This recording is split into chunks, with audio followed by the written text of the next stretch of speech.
श्री राम जय राम जय जय राम।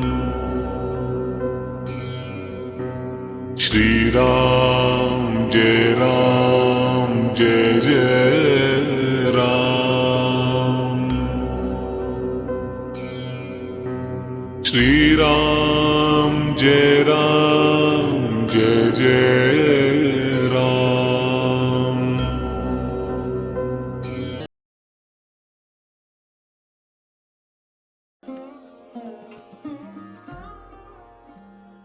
द्वादशः सर्गः।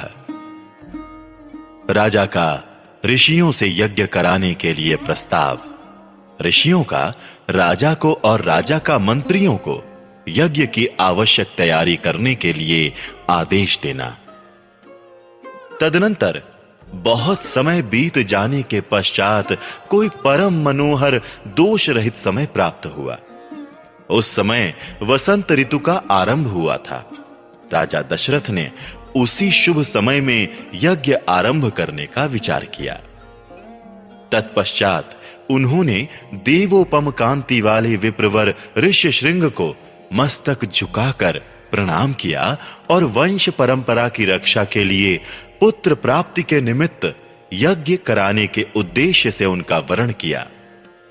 ऋष्यशृंग ने बहुत अच्छा ऐसा कहकर उनकी प्रार्थना स्वीकार की और उन पृथ्वीपति नरेश से कहा, राजन, यज्ञ की सामग्री एकत्र कराइए। भूमंडल में भ्रमण के लिए आपका यज्ञ संबंधी अश्व छोड़ा जाए और सरयू के उत्तर तट पर यज्ञ भूमि का निर्माण किया जाए। तब राजा ने कहा, सुमंत्र, तुम शीघ्र ही वेद विद्या के पारंगत ब्राह्मणों तथा ब्रह्मवादी ऋत्विजों को बुला ले आओ। सुयज्ञ वामदेव, जाबाली, काश्यप, पुरोहित वशिष्ठ तथा अन्य जो श्रेष्ठ ब्राह्मण हैं, उन सब को बुलाओ। तब शीघ्रगामी सुमंत्र तुरंत जाकर वेद विद्या के पारगामी उन समस्त ब्राह्मणों को बुला लाए। धर्मात्मा राजा दशरथ ने उन सब का पूजन किया और उनसे धर्म तथा अर्थ से युक्त मधुर वचन कहा। महर्षियों, मैं पुत्र के लिए निरंतर संतप्त रहता हूं।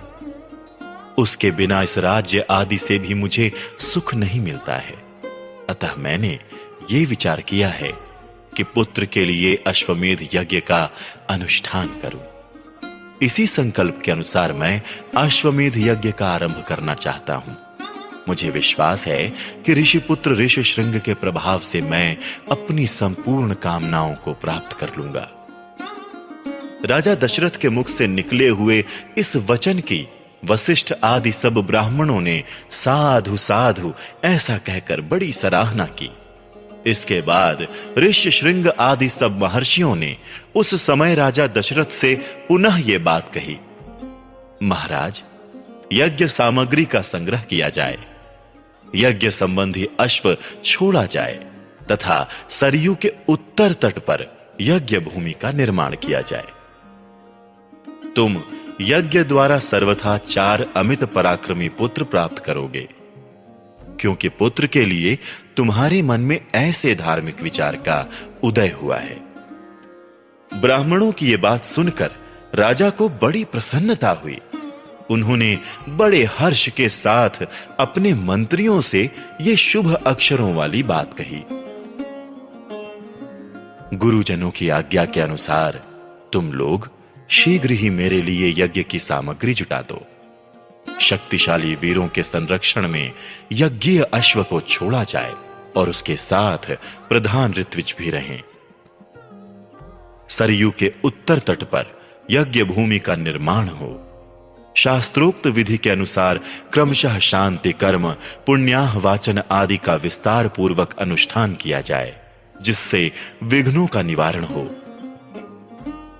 यदि इस श्रेष्ठ यज्ञ में कष्टप्रद अपराध बन जाने का भय न हो तो सभी राजा इसका संपादन कर सकते हैं, परंतु ऐसा होना कठिन है, क्योंकि ये विद्वान ब्रह्म राक्षस यज्ञ में विघ्न डालने के लिए छिद्र ढूंढा करते हैं।